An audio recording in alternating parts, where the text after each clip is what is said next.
Now, police have described flooding in Scotland as the worst in the region for years.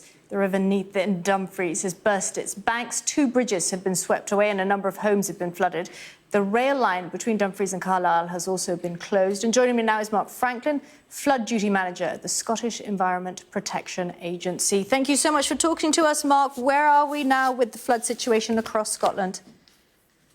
Thanks, Kimberly. So if I can start with a quick recap of the last couple of days. So it's been very wet over the south of Scotland.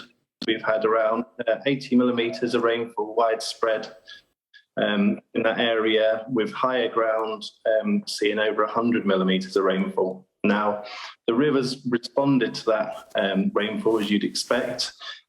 We saw the highest level in 50 years at Brydekirk gauging station, which is on the Annan, as you mentioned, just downstream.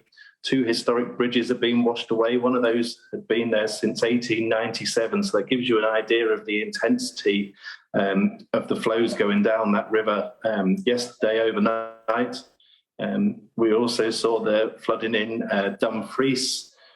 In the White Sands area, there's been businesses and properties affected, and the fire and rescue service have had to undertake rescues of families in that area. Over to the borders in the east, we've seen the highest levels since Storm Frank in a number of places, such as Peebles. And in Hawick, there was a precautionary evacuation when it looked like the river levels were going to get to such that they'd cause widespread flooding.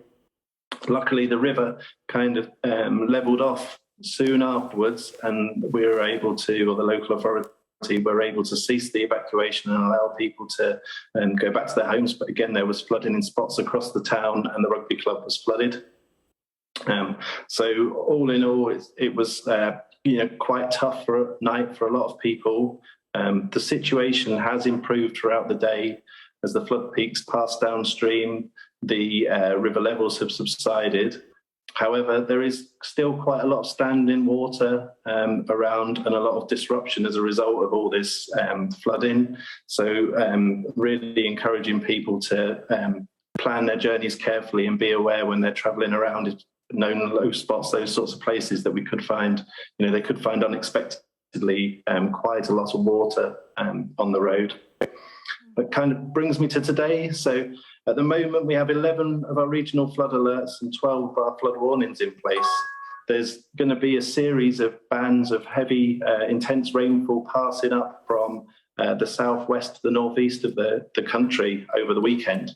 And those have the potential to cause surface water flooding, disruption to transport and roads. And again, kind of properties in known low spots might experience isolated flooding impacts as well.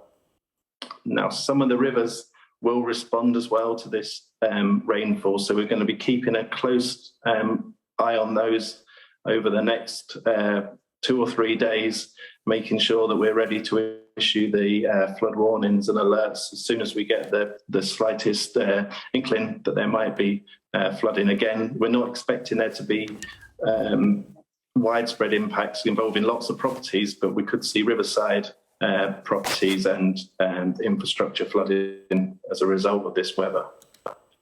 OK, Mark, thank you so much for that update. Thank you.